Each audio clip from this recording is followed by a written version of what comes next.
स्वागत है आप सभी का इंडिया न्यूज बिजनेस के खास शो मार्केट लाइव में। और मैं हूं आपके साथ कंचन औटियाल। हफ्ते का तीसरे कारोबारी दिन है। बाजार की एक लाल रंग के साथ शुरुआत हुई थी, लेकिन बाजार में एक वापस से रिकवरी दिख रही है।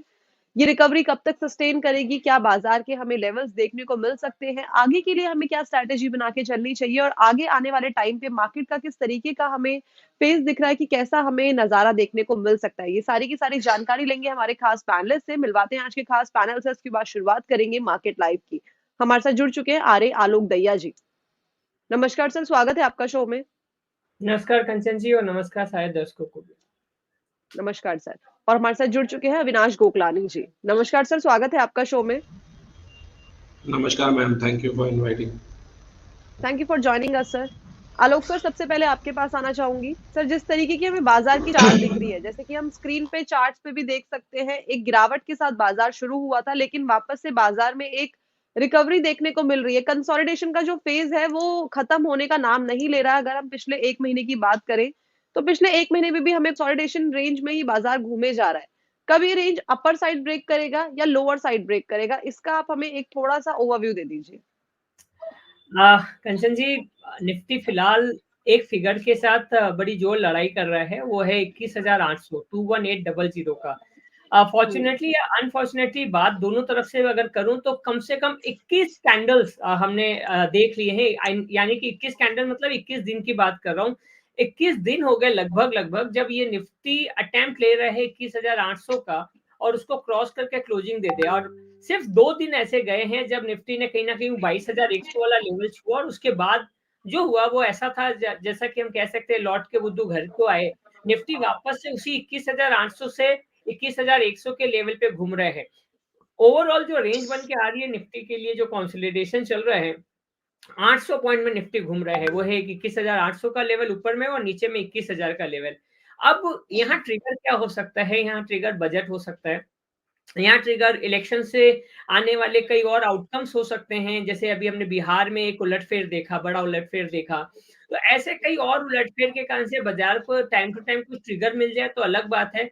फिलहाल जो बाजार पर निफ्टी पे चार्ट पे जो दिख रहा है वो यही है कि जब तक 21,800 के ऊपर की एक एग्रेसिव या हम बात करें तो लगातार 2-3 दिन की क्लोजिंग नहीं दे दे, तब तक बहुत ज्यादा एग्रेसिव होकर फिलहाल निफ्टी पे काम नहीं किया जा सकता।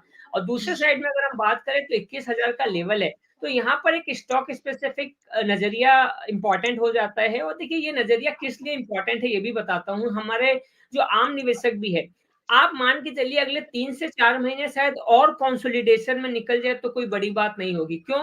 वो पहले बजट ज्यादा दिन नहीं है, कल ही है बजट, उसके बाद प्री इलेक्शंस, फिर इलेक्शंस एंड फिर पोस्ट इलेक्शंस। ये तीनों चारों घटनाक्रम को अगर हम लोग एक लाइन से देखें तो आने वाला 3-4 महीना कैसे कब इंडिया का बीतेगा बोलना बड़ा ही मुश्किल होगा।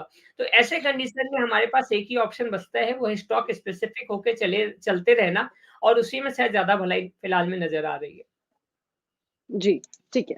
तो ये थी बात मार्केट की, साथ ही साथ निफ्टी के लेवल सर ने बता दिए हैं और किस डायरेक्शन में हमें देखने को मिल सकता है वो बता दिया है सर ने। अविनाश सर, आपका क्या स्टांस है इसमें? आपको किस तरीके का लग रहा है मार्केट इस वक्त? मैम, हमने नवंबर और दिसंबर में एक बहुत अच्छी रैली देखी आफ्टर पॉलिटिकल विंस 3 स्टेट्स में। तो वो थोड़ा सेंटिमेंटल था और स्टॉक्स भी बहुत फास्ट ऊपर जा रहे थे। तो उसके बाद अभी हम देख रहे हैं कि जनवरी में थोड़ा कूलिंग हुआ है मार्केट को लेके, और जो भी गैप्स अप ओपनिंग थी वो सब मोस्टली फिल हो गई है, एक छूट गई है। मेरे हिसाब से वो भी मेरे ख्याल से फरवरी में हमको एक रिविजिट करने को मिलेगी। निफ्टी ओवरऑल एक रेंज में रह गया है 21,850 और 21,250 के बीच में। ये जिस तरफ मेरे ख्याल से ब्रेकआउट देगा उस तरफ ये थोड़ा मूव करने का ज़्यादा करेगा। आई थिंक सो ये मेरा पर्सनल व्यू ये है कि नीचे की तरफ एक बार रीटेस्ट करना चाहेगा। ओके, बिकॉज अभी हम रिजल्ट्स भी देख रहे हैं और रिजल्ट्स में भी बहुत सारे मिक्स बैग्स हैं, इतने अच्छे भी नहीं है और मार्केट उसको बहुत वायलेंटली नेगेटिव रिएक्ट कर रहा है। एचडीएफसी बैंक रिजल्ट आया, प्रॉफिट शो किया, ऑफ कोर्स एक्सपेक्टेशन के अकॉर्डिंग नहीं था बट उसको हैमर किया गया।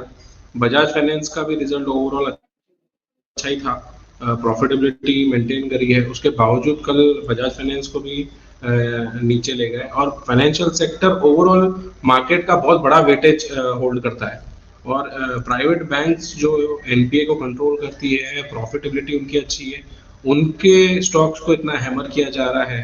तो आई थिंक सो मार्केट हमको कुछ कहने की चेष्टा कर रहा है, एंड आई थिंक सो कि नीचे की तरफ ज़्यादा ऑप्शंस ओपन हो रहे हैं मार्केट के लिए। जी, ठीक है। तो ये थी राय निफ्टी और बैंक निफ्टी की। आलोक